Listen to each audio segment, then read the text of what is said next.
Hello everyone, a very warm welcome to IAS Origin YouTube channel. I am Shruti Jha और आज हम railways के amendment bill को study करने वाले हैं जो कि अभी रिसेंटली न्यूज़ में था। क्या क्या रिफॉर्म्स इंडियन रेलवेज में इंडियन गवर्नमेंट लाने का सोच रही है और कैसे ये हमारे इंडियन रेलवेज की एफिशिएंसी को बढ़ा सकता है, वो सब हम इस सेशन में आज देखने वाले हैं। देखिए, ये जो अमेंडमेंट बिल है वो यूनियन मिनिस्टर अश्विनी वैष्णव ने रिसेंटली यहाँ पर लेकर आए हैं। और इस बिल के मोटिव क्या है, क्या इसका ऑब्जेक्टिव है, तो इसका ऑब्जेक्टिव है to enhance the efficiency of Indian railway system. और बहुत सारी जो भी रेगुलेटरी बॉडीज इंडियन रेलवे से जुड़ी हुई हैं, क्या उनका इंफ्रास्ट्रक्चर एक स्ट्रक्चर है, किस तरीके से आपको रेलवे जोन्स में एक ऑटोनॉमी प्रोवाइड करना चाहिए, ये सारे ही मुद्दों पर इस बिल में बात करी गई है। The bill proposes changes to governance and operations of Indian railways. Moving forward, what are the key proposals which are mentioned in this bill? तो यहाँ पे देखिए, कोशिश की गई है कि भाई रेलवे बोर्ड को एक स्टैट्यूटरी स्टेटस, एक स्टैट्यूटरी पावर्स प्रोवाइड करी जाएं, because railway board certainly is not having any legal backing. और जब भी आपके पीछे कोई भी लीगल बैकिंग नहीं होती है तो आपकी जो पावर्स है वो ऑटोमेटिकली ऐसा नहीं है कि खत्म होती हैं, बट कहीं ना कहीं उसका जो इम्पैक्ट होता है वो उतना लार्जर लेवल पे नहीं देखा जाता है। इसलिए यहाँ पे बात करी गई है कि स्टैट्यूटरी पावर देना बहुत ज्यादा जरूरी है रेलवे बोर्ड को। अब यहाँ पे बात करी गई है कि भाई जो दो एक्ट है जिनके अंडर इंडियन रेलवेज को रेगुलेट किया जाता है उनको मर्ज किया जाएगा। कौन कौन से वो दो एक्ट हैं, तो पहला तो है आपका Indian railway board of act 1905 and another is railways act 1989। क्यों इनको मर्ज करी जाने की बात करी गई है, तो आप खुद इमेजिन करके देखो।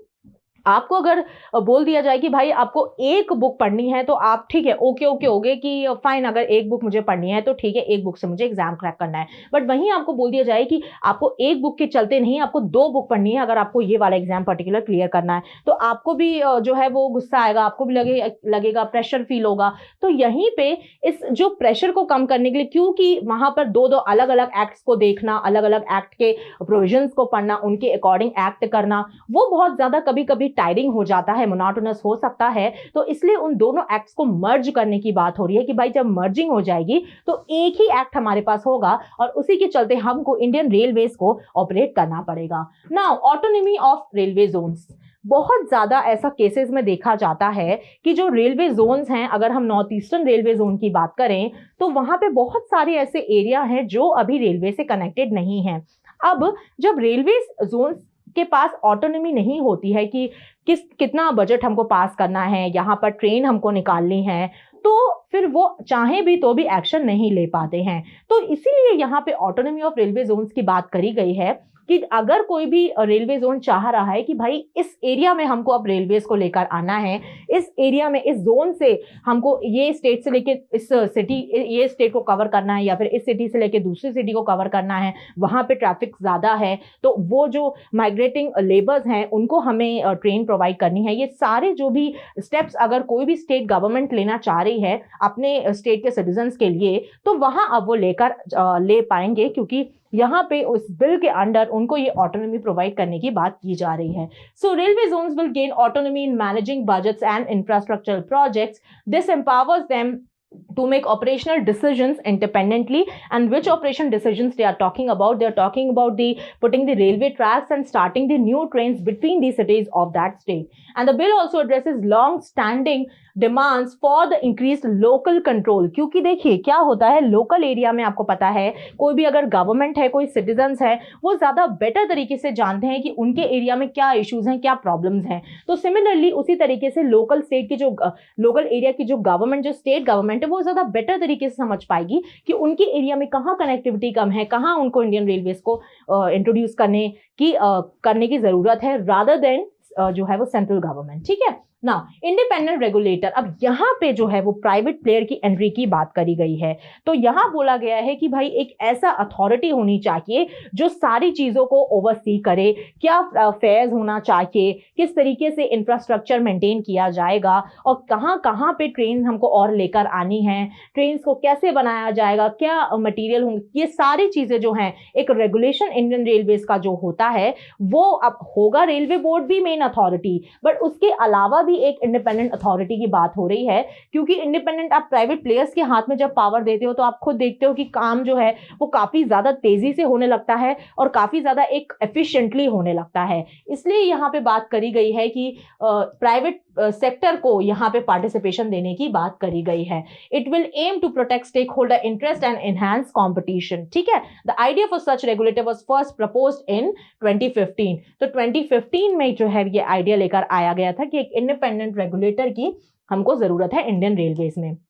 अब यहाँ पे जो रेलवे बोर्ड है उसके भी रिकॉन्स्टिट्यूशन की बात करी गई है कि नंबर्स उसमें इंक्रीज होने चाहिए, जो भी लोग उसमें आ रहे हैं उनका एक प्रोसेस ऑफ सिलेक्शन होना चाहिए, एक सर्टेन क्वालिफिकेशंस मेंशन्ड होनी चाहिए कि ये क्वालिफिकेशंस आपकी हैं तो ही आप अप्लाई कर सकते हो या तो ही आप क्वालिफाई करोगे to be in the railway board. तो इससे क्या होगा, इससे एक डेकोरम मेंटेन रहेगा रेलवे बोर्ड का, क्योंकि रेलवे बोर्ड में अगर कोई भी मान लीजिए उनको रेलवेज की कोई जानकारी नहीं है, उनका कोई बैकग्राउंड नहीं रहा है, तो वो रेलवेज को आगे जाके इतना अच्छे से समझ नहीं पाएंगे, काम नहीं कर पाएंगे। और ऐसे लोग अगर रेलवे बोर्ड में आएंगे जो वाकई में उससे एक रिलेशन रखते हैं, उनको काफी नॉलेज है, तो हमारे इंडियन रेलवेज के लिए भी काफी अच्छा होगा और एफिशिएंसी भी इंडियन रेलवेज की इस चीज से बढ़ सकती है। So the government will manage the selection process for the railway board members. This will include setting qualifications and terms of service along with the numerical strength, which will aim to improve the governance and the accountability within the railway system। ठीक है, तो governance और accountability दोनों ही इस चीज से आपकी बढ़ती हुई आपको दिखाई देंगी। What are the infrastructure development की यहाँ पर बात हो रही है, तो किस केस में यहाँ पे बात हो रही है, तो देखिए बहुत सारी ऐसी अभी भी सिटीज हैं, ऑल्दो हम जानते हैं कि इंडियन रेलवेज का हर जगह पे एक्सपेंशन है इंडिया में, but still there are certain cities which are not connected with Indian railways. अगर आप अलीराजपुर झाबुआ सिटीज की बात करो जो कि मध्य प्रदेश में है, वहां पर अभी भी कनेक्टिविटी इंडियन रेलवेज की नहीं है। आपको नियर बाय कोई स्टेशन पे उतरना पड़ता है और तभी आपको इन स्टेशन के लिए आपको अपनी बस या जो भी लोकल ट्रांसपोर्ट है वो कैरी फॉरवर्ड करना पड़ता है।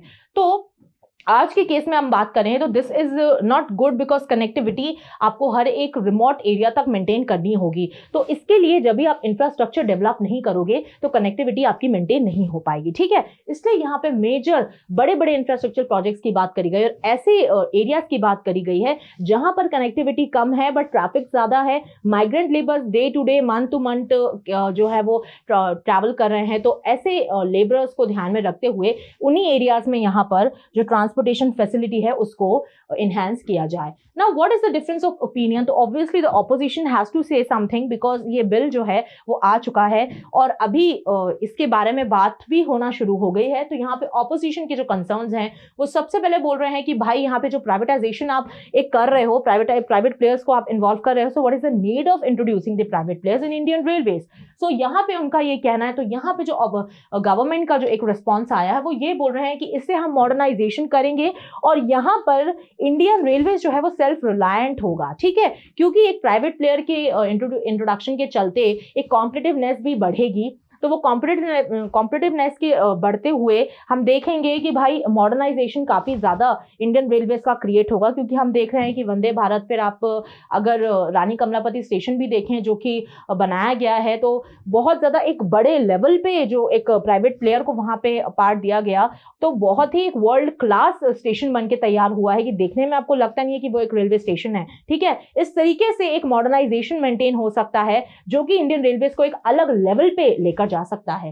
फिर यहाँ पे एक और बात कहना है कि भाई बोल रहे हैं कि low accessible to lower income groups. क्यों? क्योंकि यहाँ पे आप प्राइवेटाइजेशन की बात कर रहे हो तो ऑटोमेटिकली अभी हम वंदे भारत का देख रहे हैं काफी ज्यादा फेयर है and the customers and the travellers are not liking the fare price. वो बोल रहे हैं कि वंदे भारत का फेयर जो प्राइस है वो बहुत ज्यादा है, फैसिलिटीज उतनी कोई ज्यादा खास भी नहीं है। ठीक है, तो ऐसे केस में जो लोअर इनकम ग्रुप्स हैं वो तो एक्सेसिबल नहीं हो पाएंगे, एक्सेस ही नहीं कर पाएंगे फिर ऐसी ट्रेन्स को, तो फिर आपका क्या मतलब हो गया। ठीक है, इंडियन रेलवेज को आप मॉडर्नाइज करने की बात कर रहे हो।